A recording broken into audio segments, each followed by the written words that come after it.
owing to his deafness and his stupidity, and the scarcity of giants. He used to go out walking in the wild hills and in the empty regions at the feet of the mountains, all by himself.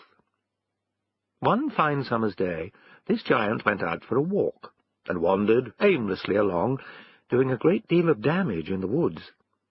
Suddenly he noticed that the sun was setting, and felt that his supper time was drawing near, but he discovered that he was in a part of the country that he did not know at all, and had lost his way. Making a wrong guess at the right direction, he walked and he walked until it was dark night. Then he sat down and waited for the moon to rise. Then he walked and walked in the moonlight, striding out with a will, for he was anxious to get home. He had left his best copper pot on the fire, and feared that the bottom would be burned. But his back was to the mountains, and he was already in the lands inhabited by men. He was indeed now drawing near to the farm of Egidius Aenobarbus Julius Agricola, and the village called, in the vulgar tongue, Ham. It was a fine night. The cows were in the fields, and Farmer Giles's dog had gone out and gone for a walk on his own account. He had a fancy for moonshine and rabbits. He had no idea, of course, that a giant was also out for a walk. That would have given him a good reason for going out without leave, but a still better reason for staying quiet in the kitchen. At about 2 o'clock, the giant arrived in Farmer Giles's fields, broke the hedges, trampled on the crops, and flattened the mowing grass. In 5 minutes he had done more damage than the royal fox hunt could have done in 5 days. Garm heard a thump, thump coming along the river-bank, and he ran to the west side of the low hill on which the farmhouse stood, just to see what was happening. Suddenly he saw the giant stride right across the river and tread upon Galatea, the farmer's favourite cow, squashing the poor beast as flat as the farmer could have squashed the black beetle. That was more than enough for Garm. He gave a yelp of fright and bolted home, quite forgetting that he was out without leave. He came and barked and yammered beneath his master's bedroom window. There was no answer for a long time. Farmer Giles was not easily wakened. "Help! Help! Help!" cried Garm. The window opened suddenly, and a well-aimed bottle came flying out. "Ow!" said the dog, jumping aside with practised skill. "Help! Help! Help!" Out popped the farmer's head. "Drat you, dog! What were you a-doing?" said he. "Nothing," said the dog. "I'll give you nothing.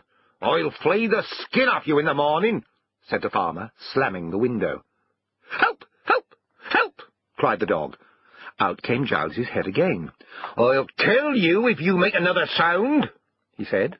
"What's come to you, you fool?" "Nothing," said the dog. "But something's come to you." "What do you mean?" said Giles, startled in the midst of his rage. Never before had Garm answered him saucily.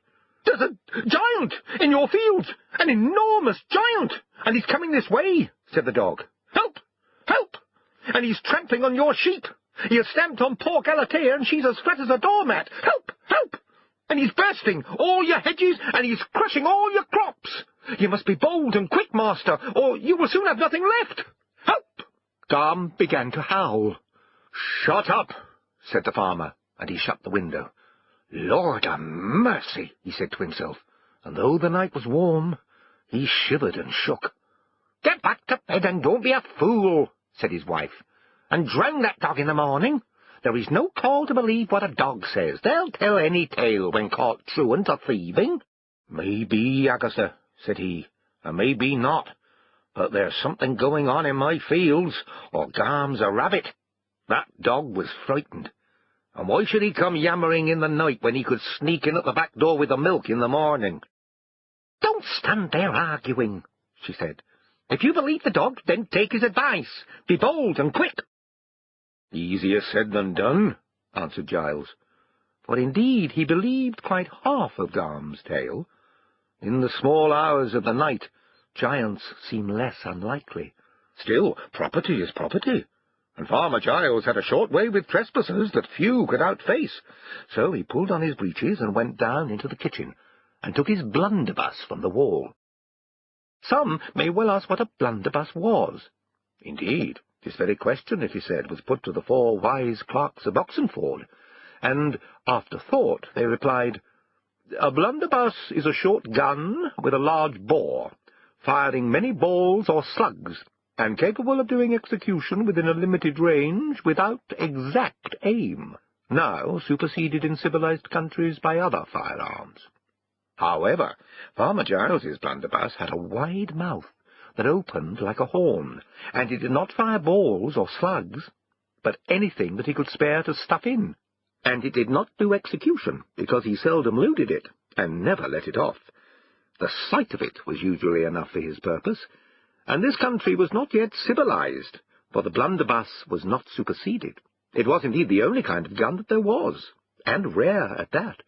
People preferred bows and arrows, and used gunpowder mostly for fireworks. Well then, Farmer Giles took down the blunderbuss, and he put in a good charge of powder, just in case extreme measures should be required. And into the wide mouth he stuffed old nails, and bits of wire, pieces of broken pot, bones, and stones, and other rubbish.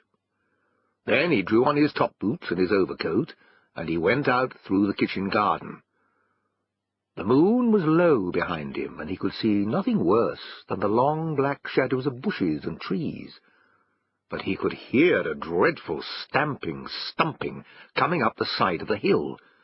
He did not feel either bold or quick, whatever Agatha might say, but he was more anxious about his property than his skin. So, feeling a bit loose about the belt, he walked towards the brow of the hill.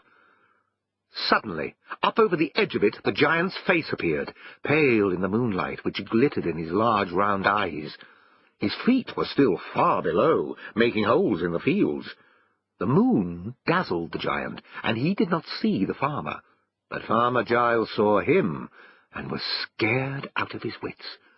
He pulled the trigger without thinking, and the blunderbuss went off with a staggering bang. By luck, it was pointed more or less at the giant's large, ugly face. Out flew the rubbish and the stones and the bones, and the bits of crock and wire and 6 nails. And since the range was indeed limited, by chance, and no choice of the farmer's, many of these things struck the giant. A piece of pot went into his eye, and a large nail stuck in his nose. "Blast!" said the giant in his vulgar fashion. "I'm stung!" The noise had made no impression on him. He was rather deaf, but he did not like the nail. It was a long time since he had met any insect fierce enough to pierce his thick skin, but he had heard tell that away east, in the fens, there were dragonflies that could bite like hot pincers. He thought that he must have run into something of the kind. "Nasty, unhealthy parts, evidently," said he. "I shan't go any further this way tonight." So he picked up a couple of sheep off the hillside to eat when he got home, and went back over the river, making off about nor'-nor'-west at a great pace. He found his way home again in the end, for he was at last going in the right direction, but the bottom was burned off his copper pot. As for Farmer Giles, when the blunderbuss went off, it knocked him over, flat on his back, and there he lay, looking at the sky, and wondering if the giant's feet would miss him as they passed by. But nothing happened, and the stamping, stumping died away in the distance. So he got up, rubbed his shoulder, and picked up the blunderbuss. Then suddenly he heard the sound of people cheering. Most of the people of Ham had been looking out of their windows. A few had put on their clothes and come out, after the giant had gone away. Some were now running up the hill, shouting. The villagers had heard the horrible thump-thump of the giant's feet, and most of them had immediately got under the bedclothes. Some had even got under the beds. But Garm was both proud and frightened of his master. He thought him terrible and splendid when he was angry, and he naturally thought that any giant would think the same.